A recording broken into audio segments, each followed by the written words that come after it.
Didit Prabowo penjahit politik, juru lobi presiden yang masuk ke semua toko.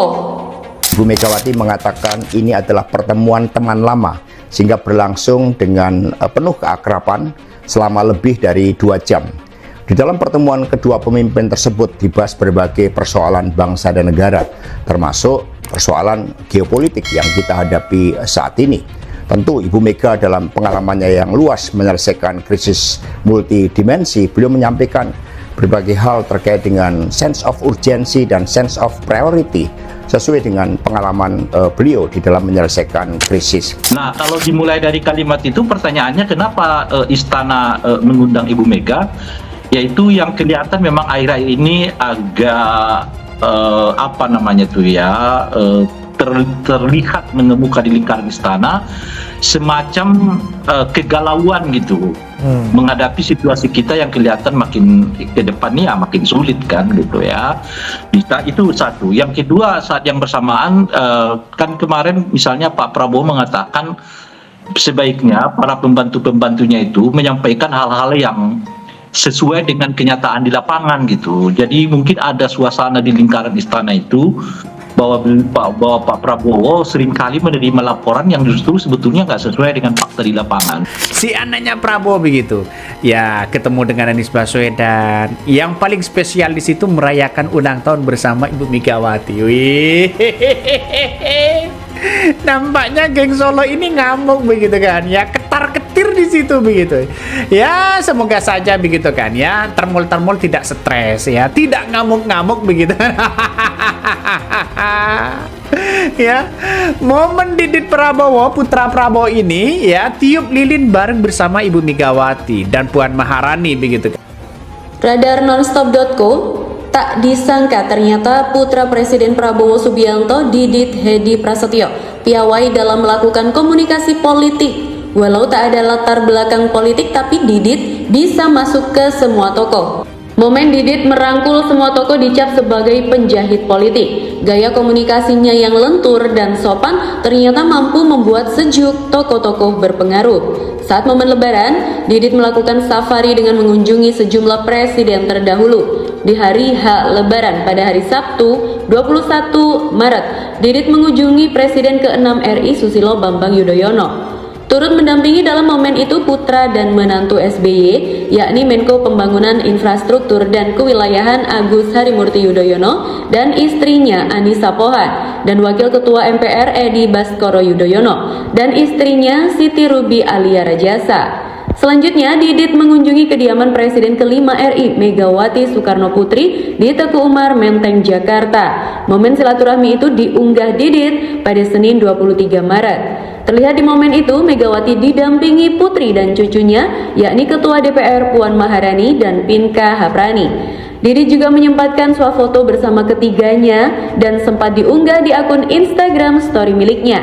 Di momen kunjungan itu, ternyata Didit mendapat kejutan kue ulang tahun. Dilihat di Instagram story-nya, kejutan berlangsung di ruang tamu.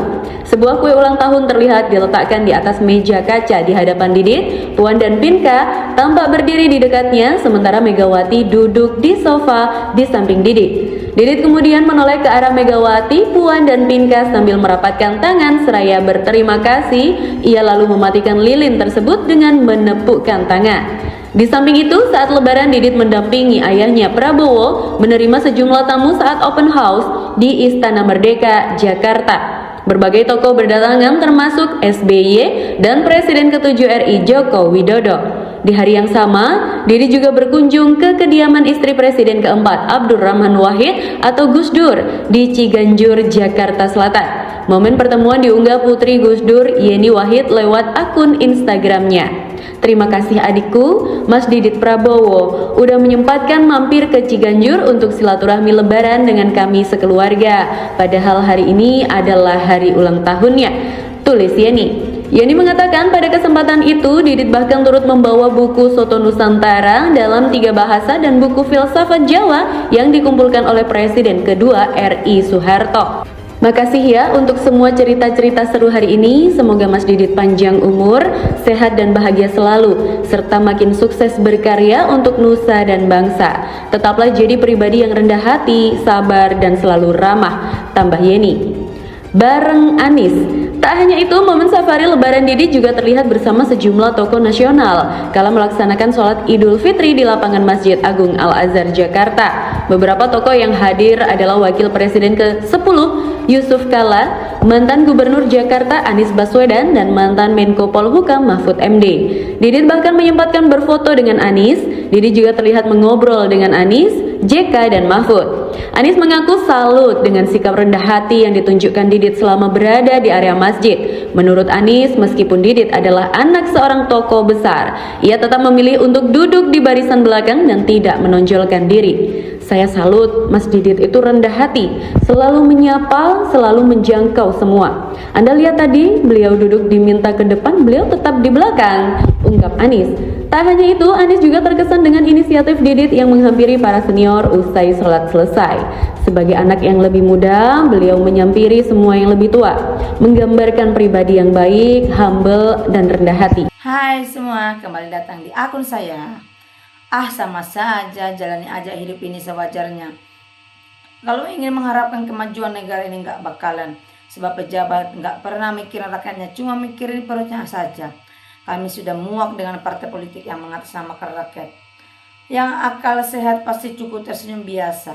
Biar siapapun presidennya, kalau perampasan aset nggak berhasil, kehancuran untuk bangsa ini tetap rakyat kecil yang menangis. Memang Wapres Gibran itu sudah waktunya dimakzulkan. Gibran waras yang bodoh dan penuh kebohongan. Teringat waktu Jokowi menyalon presiden yang muncul Fafa. Lebih bagus diganti wapresnya. Di 2029 nanti pasti mantan keluarga Orba, keluarga Orla, keluarga Jekawe gak bakal laku, rakyat sekarang cerdas. Daripada ganti Gibran mending ganti Prabowo. Intinya ganti Indonesia presidennya orang Medan tapi asli orang Jawa. Masih PDIP tohem, jangan harap perampasan aset disahkan. Si Gibran lemot. PD terlibat dalam pencalonan Jokowi mulai dari wali kota sampai pencalonan presiden. Salam akal sehat. Maaf Min, jangan Anda bandingkan dengan putra-putri mantan presiden ke-7. Punten sedulur, rakyat sudah muak dan najis melihat kelakuan para pejabat di negeri ini. Intinya pada memperkaya diri tak pro rakyat. Lagian masih aja sekongkol parpol rusak. Wah, tibaknya golongan hantu ini keliru masuk aku. Dibiarkan tenggelam sendiri. Si Gibran kalau ditanya mikirnya lama. Semoga benar dan rukun Pak Presidenku. Kapan mau enak didengarkan berita bangsa ini selama ini saling gontok-gontokan. Kelihatan sekali kau dari sakit hati benci iri. Gibran perlu diganti, tidak sesuai dengan ijazahnya. Penderitaan rakyat tidak cukup dengan pertemuan para pejabat negara. Tetapi pejabat negara harus sadar bahwa rakyat ingin keadilan dan dalam segala bidang. Gibran layak ditinggal daripada jadi batu sandungan. Ini berita biarpun dikata bohong tapi statusnya pas dan cocok Pak Persebocah bisa apa. Ganti Gibran Pak cepat-cepat. Yang dibicarakan apa semua kumpul opo kong kali kong rakyat perlu tahu karena rakyat yang bayar gajinya dari pajak. Apalagi nih bikin ulah saja. Lumayan dagelan gratis. Ini berita hoax fakta sih. Kalau fakta syukur lagi berani didengarkan. Namanya ulang tahun wajar undang siapapun itu Didit yang undang. Baru gitu aja bangganya manusia haus pengakuan memang sakit hati orang percaya. Gibran sampai nggak sempat ambil pakaiannya karena diusir tukang sapu istana. Betul itu Bang Nero silaturahmi sekalian. Pengalaman luas buat ngangkangi hak rakyat. Fix itu mega negara ini kalau masih ada intervensi dan lobby-lobby mega rakyat akan selalu terjolimi. Kalau ingin negara berubah, 1. Lepaskan wakil presiden, 2. Lepaskan menteri-menteri titipan jok rusak, 3. Tempatkan pengganti-pengganti menteri yang profesional cakap dalam bidangnya, baik akhlak maupun moral. Jangan harus paksakan dari partai. 4 pecat penegak hukum alat negara yang buruk, 5 pecat DPR, dan lain-lain yang buruk. Korupsi, menyalahi aturan jabatan, sikat tidak pandang bulu, pecat secepatnya. Tegakkan hukum yang sebenar-benarnya. 7. Dengarkan suara hati rakyat. Dekatkan minta nasihat-nasihat dari kaum ulama yang waras dan baik dalam ilmuannya. 8. Hapus berantas penyakit masyarakat, terutama preman-preman yang memerasakan rakyat. Negeri ini tidak perlu kebanyakan program, coba fokus satu aja dulu, perampasan aset dan sahkan selesai, insya Allah sejahtera negeri. Bang Rai berangkuti, kalau pakai kopi gitu kalian ganteng kayak Bung Karno. Kalau ada parpol yang mau hukum mati untuk koruptor baru nyoblos. Dari dulu bahas kepentingan negara, bahas para politik, mereka tahu kebobrokan negara itu karena sebagian besar pengelola dan pengurus negara itu bobrok semua. Waduh, kasihan kalau didengarkan. Mau ria apa Gibran? Dia penalti for koruptor harga mati. Kalau ingin kekuasaan Prabowo langgeng, ya tangkap Jokowi Gibran. Kamu yang diusir. Pekowo mau bangun dinasti politik, mau apa lagi? Pakai duit bisa kena KPK dan audit BPKP. Mau politik nggak akan kendaraan lagi yang bisa dipakai, tinggal tunggu aja kehancurannya. Drone, kalau lu tulis berita senangnya buat judul fitnah melulu. Mulai muncul lagi mantan pengurutan buat narasi provokasi rakyat.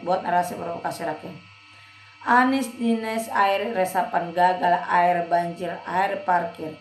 Pengalaman luas tapi belum bisa berantas korupsi. Tertawalah, ada orang lagi rukun, moga-moga lahir batin ada banyak udang di balik batu wadas. Gimana ya kalau ada yang nanya tatap muka langsung, mana 9 juta lapangan pekerjaan, dia Gibran jawab apa ya? Ribet. Aneh ya, di silaturahmi kok dibilang termul. Yang kepanasan, gak ada sama sekali hubungannya sama termul dan geng Solo. Sudah busuk memang hati kalian. Bohong kali, mana berani. Gibran jangan tangkap setan penghina yang butuh ditangkap. Ngimpi kalian, yakin. Hati-hati dengan berita yang ada di medsos, kita harus bisa memilih dan memilih. Dan berita hoax jadi jangan sempat dibodohi. Gak penting juga, tetap bravo Mas Gibran. Orang-orang stres lagi komen bro, biasa, mungkin hanya beban buat negara saja. Bohong ini mereka neraka bos. Kanal. Saya nggak peduli dengan pertemuan Mega Prabowo, cari makan saja sulit. Bismillah ya Allah, lindungilah Pak Jokowi dan keluarganya, amin ya Allah. Kalau ini benar, berarti benar, baguslah. Video diulang-ulang kagak. Provokator lu, biarkan mereka pada sadar diri, jangan pada sombong. Bagus kalau pada mau rukun, menyatukan para mantan presiden dan keluarganya supaya negara tetap aman dan nyaman rakyatnya. Didit itu berlebihan, dulu gak pernah kita kenal Didit loh, sekarang dia muncul. Waduh, Didit kamu itu tebal muka, lihat ke bawah, jangan ke atas. Bapak Didit, mantap Didit. Anies prestasinya apa? Bagus Presiden Pak Jokowi, Indonesia rakyat cari makan enak. Naik lampir akan lebih bijak kalau undur diri dari dunia politik, karena tidak selalu akan baik. Berita 2 bulan tidak harus terus lagi menebar ujaran kebencian. Prabowo Gibran are the best, bukan presiden yang menjual Indosat. Mega Oppo pengalaman yang saya tahu kerja ama omongannya tak selaras dia sejak kerja di kala presiden. Ketua partai coba dikoreksi, benar apa enggak? Wapres gak guna tuh ke rakyat. Realitanya kapan Gibran dimaksudkan? Pejabat yang kritik gak hilang-hilang, main-main doang untuk birut.